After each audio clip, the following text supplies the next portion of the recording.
E aí, você já viu um cachorro interromper um funeral? Parece cena de filme, mas essa história é mais real do que você imagina. Imagina só, um padre conduzindo uma cerimônia com toda a seriedade, o clima pesado, pessoas chorando, e de repente, um latido ecoa pelo cemitério. Um cachorro começa a latir sem parar, direto pro caixão. O pai tenta ignorar, mas o barulho só aumenta. A tensão cresce. Alguém diz: será que ele sabe de algo? E se eu te disser que esse latido não era só um ato de dor, mas um grito por justiça? Hoje, vamos contar para você uma história que mistura emoção, mistério e uma lição poderosa sobre o peso da verdade. E o melhor, tudo isso começou com um cão, um padre e um latido que ninguém esperava. Prepare o coração porque essa história vai te prender do início ao fim. Vem comigo. O cemitério estava em silêncio. O padre Miguel segurava o missal com mãos trêmulas, tentando manter a compostura. Era o funeral de Maria, uma mulher simples, querida por todos, ou quase todos. Fiel, o cachorro vira-lata que sempre acalma, andava entre as pernas das pessoas, como se não entendesse por que ela não acordava. Ele parecia triste, mas também inquieto. Foi quando o primeiro latido ecoou. Alto. Todos viraram para olhar. Fiel estava parado diante do caixão, o focinho alugado à madeira, como se tentasse ouvir algo do outro lado. O padre fez um sinal com a mão, pedindo que alguém o afastasse. Mas ninguém se mexeu. Era como se todos sentissem que algo estava errado. O cachorro não desistiu. Ele latia sem parar, como se quisesse interromper a noite a todo custo. Alguns acharam fofos. Outros, perturbador. Mas Dona Mendes, a mais velha do vilarejo, sussurrou: cachorro não mente. Se ele está latindo pro caixão, é porque tem algo lá que não deve estar. Carlos, um jornalista que cobriu a cerimônia por acaso, descobriu que aquele não era um latido comum. Era insistente, quase desesperado. Ele comunicou ao padre Miguel, que evitou olhar diretamente para o caixão. Alguma coisa ali cheirava mal, e não era só o perfume de flores do cemitério. Quando tentamos perguntar discretamente sobre o que estava acontecendo, o padre respondeu com uma frase que só aumentou a curiosidade: algumas verdades são melhores deixadas no passado. A transmissão começou a murmurar. Alguns se afastaram, outros se aproximaram. O suspense tomou conta do local. O campo continuou latino, como se tivesse sido colocado ali propositalmente para interromper algo que deveria permanecer escondido. Carlos sentiu um arrepio. Ele já tinha visto esse tipo de comportamento em cães de resgate, quando eles encontraram algo que não era o que parecia. Naquele momento, ele percebeu: aquilo não era um funeral comum. Era uma encenação. E o cachorro, sem querer ou não, havia se tornado o guardião de uma lição que ninguém queria aprender. A pergunta agora era: o que Maria deixou enterrada além do próprio corpo? Carlos não era do tipo que deixava mistérios sem respostas. Naquela mesma noite, ele foi até a igreja à procura do padre Miguel, mas o cônego já havia sumido.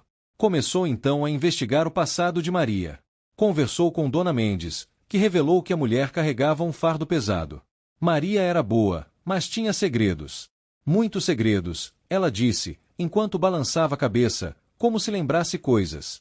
Foi numa caixa de documentos antigos, escondida sob o altar da igreja, que Carlos encontrou cartas e fotos que mudaram tudo. Maria não era quem lembrou todos que eram. Houve uma história obscura envolvendo o padre, um escândalo antigo e uma decisão que foi tomada às pressas para manter a paz da cidade. As provas estavam ali, amareladas pelo tempo, mas gritando verdades que ninguém ousava mencionar. Enquanto levava os documentos, Carlos entendeu por que Fiel latia tanto para o caixão. Aquele cachorro não era louco. Ele estava tentando dizer algo. E agora, Carlos tinha a responsabilidade de ouvir. Mas ele também sabia que, ao revelar a verdade, estaria abrindo aberturas que já estavam cicatrizando. A pergunta era: valeria a pena interromper a paz de uma cidade inteira? No dia seguinte, Carlos convocou uma reunião na Praça Central. Tinha moradores reunidos, autoridades e até alguns parentes de Maria. Com os documentos em mãos, ele chamou o padre Miguel para se explicar. A multidão ficou em silêncio absoluto. O padre, pálido, tentava encontrar palavras, mas suas mãos tremiam tanto que mal conseguiam segurar o crucifixo. Eu fiz o que consegui melhor, ele disse, com a voz embargada. Maria não estava no caixão.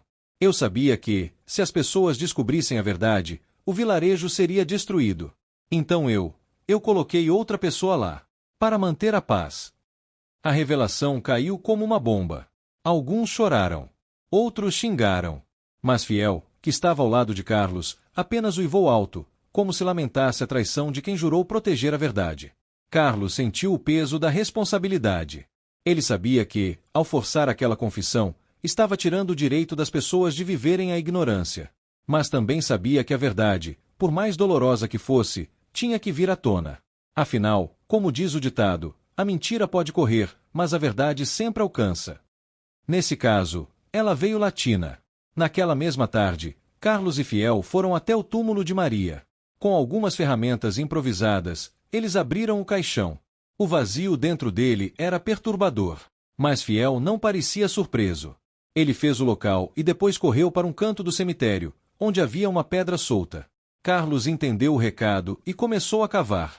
Sob terra, encontrei um compartimento escondido. Dentro dele, estava o verdadeiro corpo de Maria, e ao seu lado, um diário encadernado em couro velho. As páginas estavam manchadas, mas a caligrafia era firme. Maria havia escrito tudo, seus erros, suas lamentações, seus motivos para resumir a cidade anos antes. E a principal revelação: ela não era culpada do que todos pensavam. O padre espalhou mentiras para proteger sua própria confiança. Maria, na verdade, havia descoberto segredos da igreja e ameaçado expor tudo. Para calá-la, ele a exilou, dizendo que ela havia morrido. Quando ela realmente faleceu, meses depois, ele viu ali uma oportunidade: enterrar uma estranha e manter Maria morta para sempre. Fiel, que foi o único que acompanhou até o fim, nunca se esqueceu. E agora, anos depois, ele cumpriu sua missão. A verdade estava nas mãos de Carlos, e o vilarejo jamais seria o mesmo. Carlos voltou à cidade com o diário de Maria e convocou uma nova reunião, dessa vez na igreja. Todos compareceram, desde os mais velhos até as crianças. Ele leu em voz alta as confissões de Maria, revelando a verdade por trás dos rumores, dos julgamentos e das mentiras que marcaram essas décadas na comunidade. Cada página era como uma tapa na cara de quem achou que sabia tudo. Maria não era uma pecadora. Era uma mulher animada que tentava fazer o certo e pagava com a própria liberdade. O padre, que todos viam como um homem de Deus, mostrou seu lado mais humano e mais sombrio. A revelação gerou comoção, raiva, mas também colapso. Muitos aprenderam que julgaram uma inocente por anos, alimentando ódio e preconceitos seletivos. Fiel, sentado ao lado de Carlos, observava tudo em silêncio. Ele havia cumprido sua missão. A lição foi entregue. Enquanto as pessoas choravam, abraçavam uns aos outros e pediam perdão, o cachorro apenas deitou no chão e fechou os olhos. Como se soubesse que, finalmente, Maria poderia descansar em paz, não no caixão falso, mas na memória de quem ousou buscar a verdade. Nos dias que se seguiram, a cidade passou por uma transformação profunda. O padre Miguel renunciou à carga, não por pressão, mas por vergonha. As pessoas começaram a conversar, a se reconciliar, a entender que muitas vezes o que julgamos é apenas a ponta do iceberg. Maria foi reenterrada com honras, dessa vez de verdade. E Campo? Ele ganhou um lar permanente na igreja, não mais como um vira-lata perdido, mas como um guardião simbólico da verdade. Carlos escreveu uma matéria que viralizou em todo o país. A história de Maria e Fiel se tornou um exemplo poderoso de como a persistência de um animal pode revelar segredos humanos. Mas mais do que isso, mostrado como a verdade, mesmo quando enterrada, sempre encontra um caminho para vir à tona. Às vezes, ela vem latina. Às vezes, ela vem uivando. E às vezes, ela vem na forma de um diário escondido. A lição aqui é clara: não devemos julgar pelas aparências. Nem tampouco calar quando vemos injustiça. O Campo poderia ter ficado quieto, como tantos humanos fizeram. Mas ele escolheu interromper. Escolheu latir. E com isso, salvou a alma de uma mulher e acordou a consciência de uma cidade inteira. E aí, o que você aprendeu com essa história? Quantas vezes você julgou alguém sem saber a verdade por trás das aparências? Quantas verdades importantes estão sendo silenciadas ao seu redor? A verdade tem esse poder: ela incomoda, perturba, interrompe, mas também liberta. Assim como Fiel interrompeu aquele funeral, você também pode interromper o silêncio diante da injustiça. Não precisa latir, basta agir. Se essa história te tocou, compartilhe com alguém que precisa ouvir isso. Deixe seu like, se inscreva no canal e ative o sininho, porque toda semana trazemos histórias reais que mexem com o coração e abrem os olhos. Porque aqui, a verdade sempre encontra um caminho para vir à tona. Até a próxima. Lembre-se, nem todo latido é perturbação, às vezes, é um pedido de socorro.